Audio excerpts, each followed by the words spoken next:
so it'll take a second. Okay.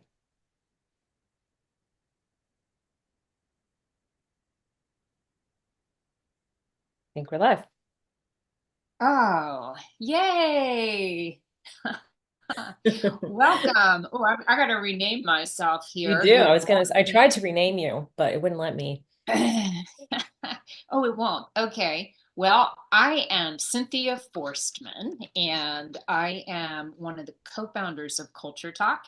And I am excited to be here joining you along with Theresa Agresta. Theresa, you want to Hello. Good say good morning. morning? Yeah. Teresa's joining us from Saratoga Springs, New York. And I am based in Denver, Colorado. So good to be here with you. Um, if you are new to Culture Talk or to this conversation we have kind of on a bi-monthly basis, we call it Thursdays with Culture Talk or the The business business of culture. culture. Yeah. Yeah, because we talk about all things related to workplace culture. And the fact that it's something that's difficult to talk about. Like when we have culture conversations, sometimes they tend to be very vague or general in nature because it's hard to talk about the water we're swimming in. And yet we know that workplace culture is so important to a company's profitability, to an employee's sense of connection and well-being. And so those are some of the things we talk about here on this program. And Culture Talk, just as a business, so you know, we offer a platform that allows organizations to make culture tangible. And we do that with a very modern way of thinking about who am I and who are we and how are those things connected. And we do that with some assessment tools and a framework that's based in human storytelling. So Right. Which welcome. is so relevant to our topic today around well-being, right? So that human story component of it just brings it down to that understanding of who am I and how do I show up. So love the way that the conversation today around well-being Yeah, is framed. yeah. Um, And and I would love to tell about how it came about because I was flipping through my news one day, thinking about just I was just flipping through news and I ran into an article that we have posted in the advertisement for this event, and also Truce and I have posted it on our our our LinkedIn. LinkedIn feeds, yeah. It is by Mark Crowley, who is a leadership expert, a heart-centered leadership expert. But it was really the title of his article when I It's saw in Fast Company if you want to check it his out. Fast Company last Yep. week. And it says leaders don't really care about employee engagement. Oh, shocker. And I immediately like printed it out because I wanted to mark it up and read it, and then Talk about a good title, right? provocative, Uh-huh. provocative leader. I mean, well, I'll pause, but I shared it with you, Teresa, because it just reminded me of some of the conversations we were having earlier this year about Exactly. this topic of engagement, which we know engagement matters. Right. I think we made that pretty clear in our conversations earlier in the year. Probably the first quarter, we were really focused on this topic of engagement. Mhm. Um, and to all the people out there who are focused on engagement using tools, keep at it. We're not saying that engagement doesn't matter. However, and I think that Mark's article makes a really good point of this, there are other components that matter more and that matter first, and that the order of operation will lead to positive engagement outcomes, Mhm. but that you can't just focus on engagement and expect it to lead to other things like how I feel, one of those cornerstones of well-being. Yeah, I think we were using the term engagement as like a side effect. Right. Right. It's not that it doesn't matter or that we can't measure it or that we shouldn't care. It's just that it is the side effect of other things that we should be focused on. Right. Well, and I love in the article when Mark draws out conversations that he has led with many of the leaders that he works with on a regular basis, and just, talking to them about why are we not seeing these engagement scores moved, or how much how much attention and focus do they put on them when they admitted what he, you know, posits in the article about they don't really focus on it because they're being incentivized to focus on profits and other metrics in the system. And that's where the investors are focused. And so quite naturally, that's where the leader's attention is going to be. And since they have other metrics that can prove success, they are not so engaged in those employee engagement scores. And so, that just, I think, really brought home what we have already perceived and believed and have been talking about, and suggesting that the focus shift. So Yeah, I would. Yeah, Mark's suggesting the focus shift to well-being, and we're going to get to that conversation. yeah, we are. And I want to point out a couple other points he made early in the article, which is we've been at this for more than 10 years. What else would we keep doing if our results weren't changing? Every year, engagement numbers are the same year in, year out, year in, year out. And yet we still kind of, to me, it's sort of the definition of insanity, right? Where you keep like throwing attention and resources and money into the same pot where nothing's changing. Yeah. So I love that, acknowledgement, like at what point it's time to shift the conversation. Right, right. And I want to share, going back to our efforts early in the year to do just that, to shift the conversation.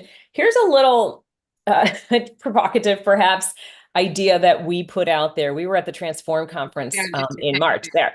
And there. so this little button was a query to kind of get people's attention. It says, if you can read backwards, it says, I cheated. And the whole idea here was I cheated on my engagement survey. I took a break. I began to shift my focus to the underpinnings and what would actually make a difference. What would be something that would actually begin to achieve results that we could tie back to perhaps, a KPI. And, in conversations with Mark on LinkedIn, one of the things that he shared is not only do we need to emphasize well-being, we need to hold leaders accountable for well-being outcomes. And that's one thing that's never happened with engagement scores.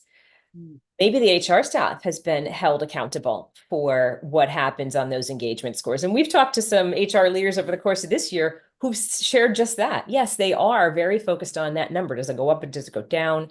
Can they hold on to it and maintain it? They're worried, right? Yeah. Right, they're worried, but apparently their concern is not equally shared in the C-suite.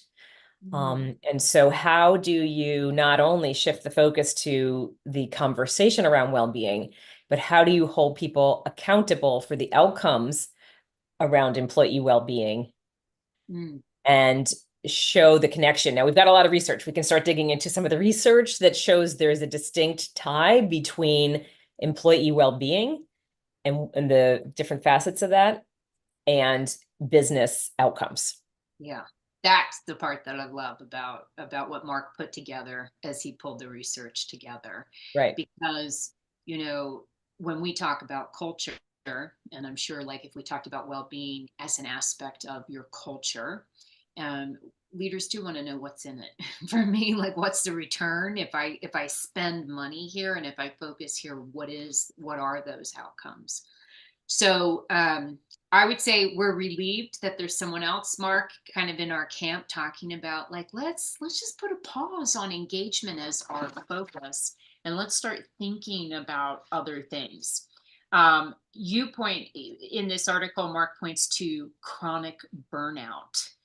Some of the things he's seeing that have him feeling like well-being is where we need to shift our focus.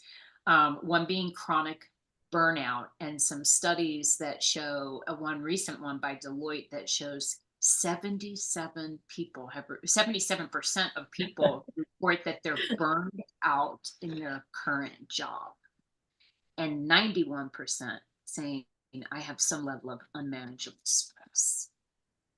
Yeah, that is a full topic for exploration right there.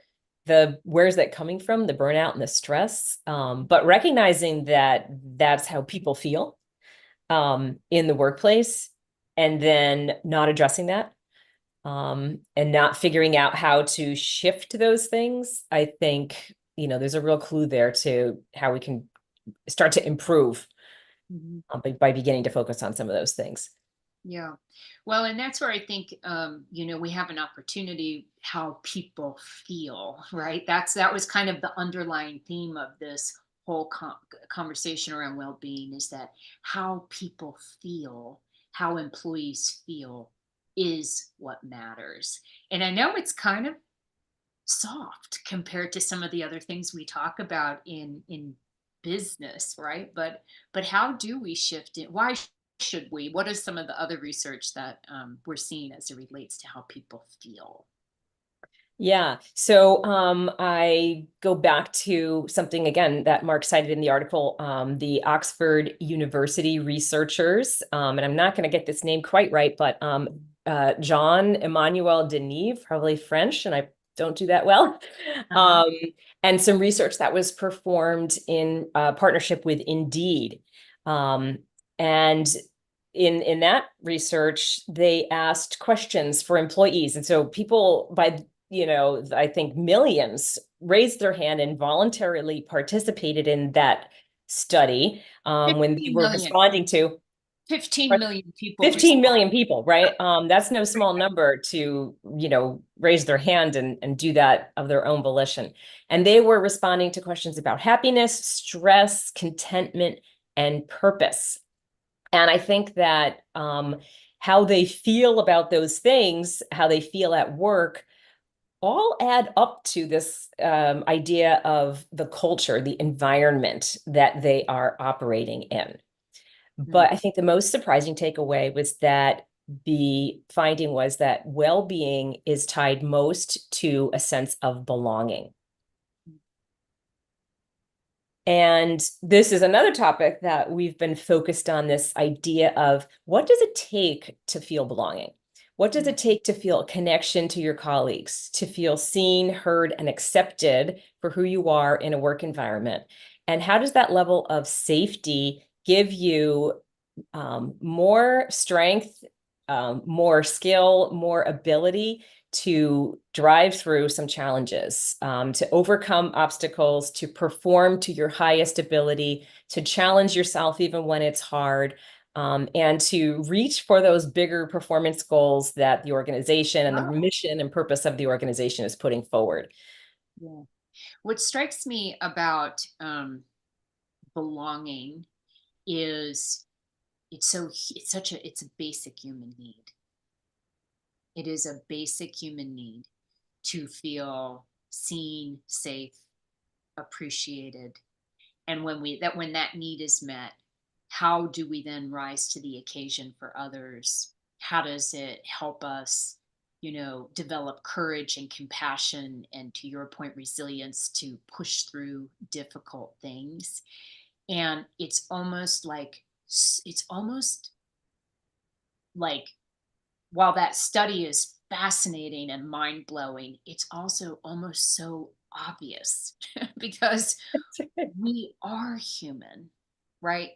And if we took it out of the context of work and thought about even being a human in our own family units, our own family systems, like, we want to connect, we want to build communities. Like, such a basic human thing.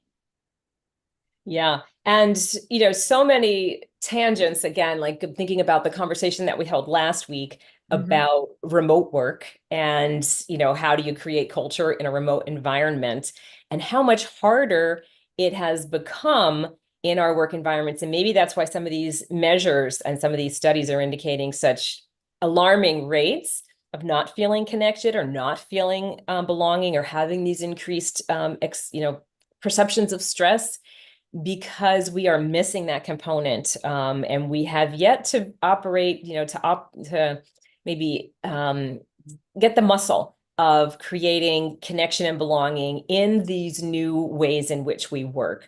So I think there's some opportunity there too, in terms of how do we find a new path toward creating that, even when a majority of our workforces are not seeing one another the same way that they used to.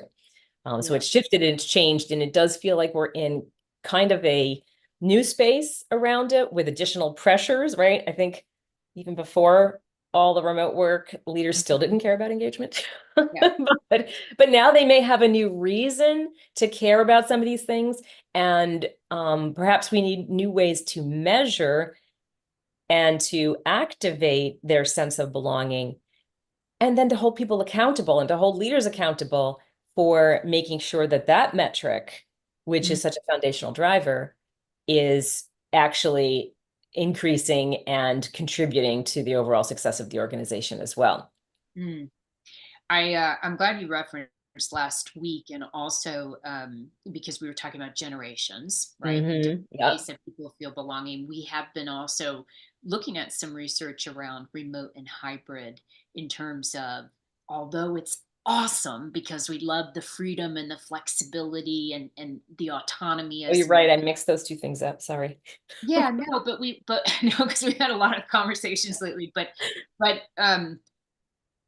just what's been lost in that hybrid remote environment, or even like outside of the context of work. What got lost during the pandemic when we were social distancing? What gets lost with the rise of social media and always having kind of a screen separating us, or being on Zoom instead of being Right. having Or even, in organizations we're talking to, constantly having yourself plugged in. yeah. So what's the message when your head is down or you're plugged in and you have lost, there's a layer, there's like almost like a glass between you and maybe the other human beings, and being able to create that sense of connectivity and belonging. So I think we have bigger obstacles to overcome now, Yeah. to get there. So we know from some research that there's social isolation and loneliness on the rise.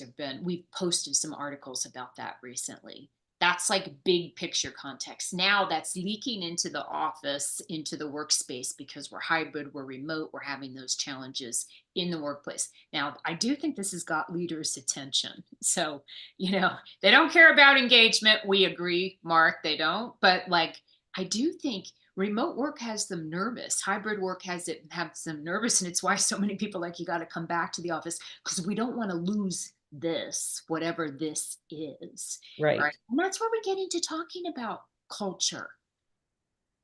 That is, like that experience of what it feels like to be part of this organization, what that experience is like, whether we're having it in person, hybrid, or completely remote. We do have an experience. It feels like something. So, just a lot of different things that are pointing here that we have to actually focus on the human beings that are part of our organization. It's kind of like watering plants, right? Like a plant, if you planted something and you want it to thrive, you have to have the right soil and light and water. And in the same way, there's ROI reasons, but there's also just human reasons that we want people in our organization to thrive. Could we jump You're into making me just think about human beings as shriveled little plants in our, in our that's what organizations, with that's what 91% of burnout feels them. like. Yeah. 77% are like this, and Yeah. 91% are like this. Right. They're fading. Yeah, they're fading. We need so yeah. So I love, Mark, that you brought to our attention this research by Oxford University and Indeed. And he points to another study. I don't want to mix up the studies, but we did post the art. We'll post the article again in the comments. But another study by the same gentleman, Deneve, at a call center.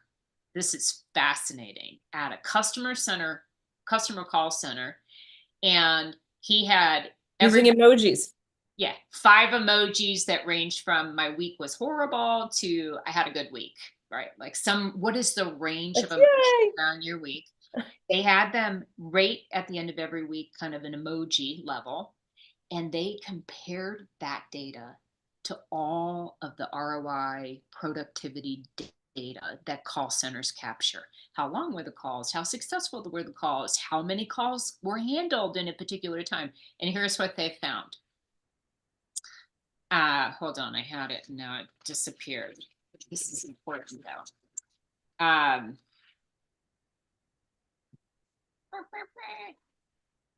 He found uh, a strong correlation, and Denise, by the way, is an economist, strong correlation between how they rated how they felt, their well-being, and that was correlated to return on assets, profits, and the overall value of the firm.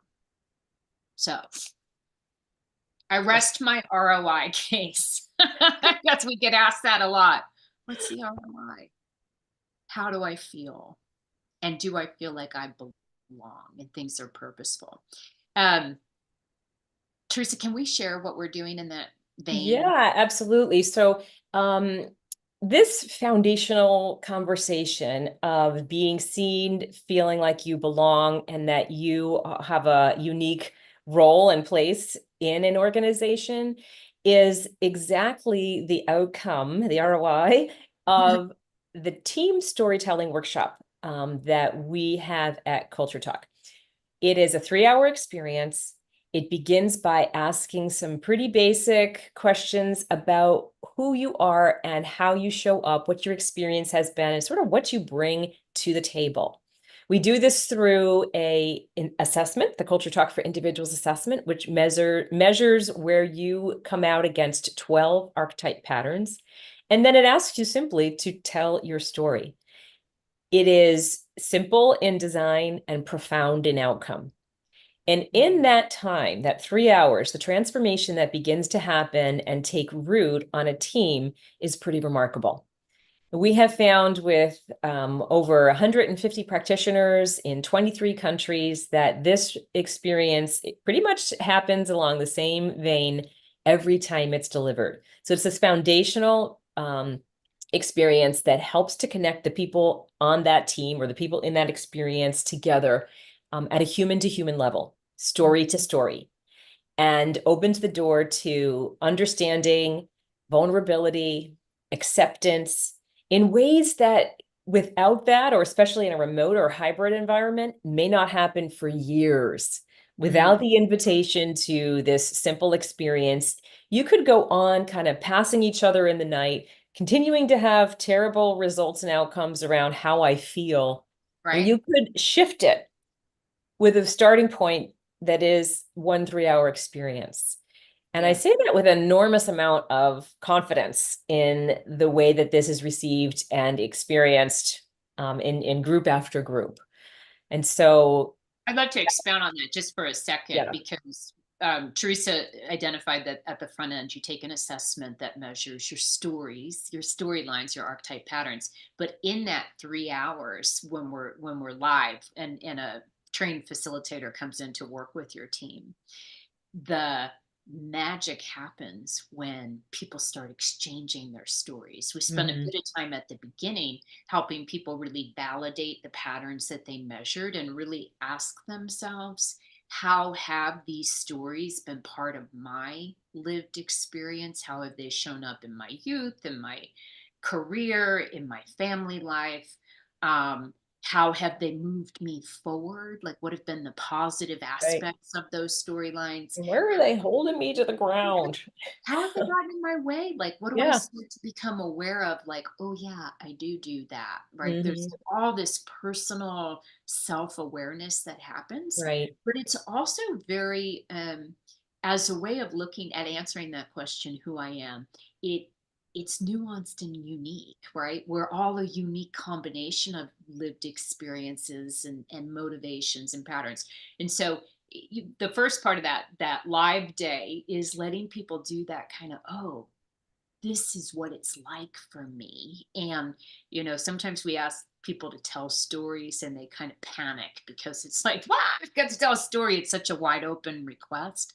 But somehow with these patterns and these archetypes, we sort of narrow down the universe and get people focused on, yeah, what is the red thread, right? What's Right. been the pattern of my life Right. And experiences? within the context of 2 to 3 patterns, maybe 4 patterns at Yeah, most, people are able to tell that story and to drop into it almost yeah.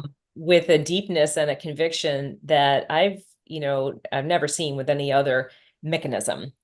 Right, because, unlike a color or a number or a letter, lots of great assessment tools out, but this assessment is like so human at its core that suddenly I feel safe in this environment within the Right. context and the lines that are drawn to say, hey, this has been my experience, and I can own that.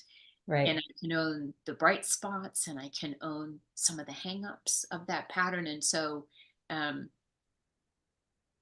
in 3 hours, because the second part of the workshop is people are sharing their stories. And in those 3 hours, what we hear people say is, oh my God, I never knew that about so and Right. so. Or I like got to know someone on my team. I've been working with them for 7 years, but I feel like I got to know them better in those 3 hours. Right.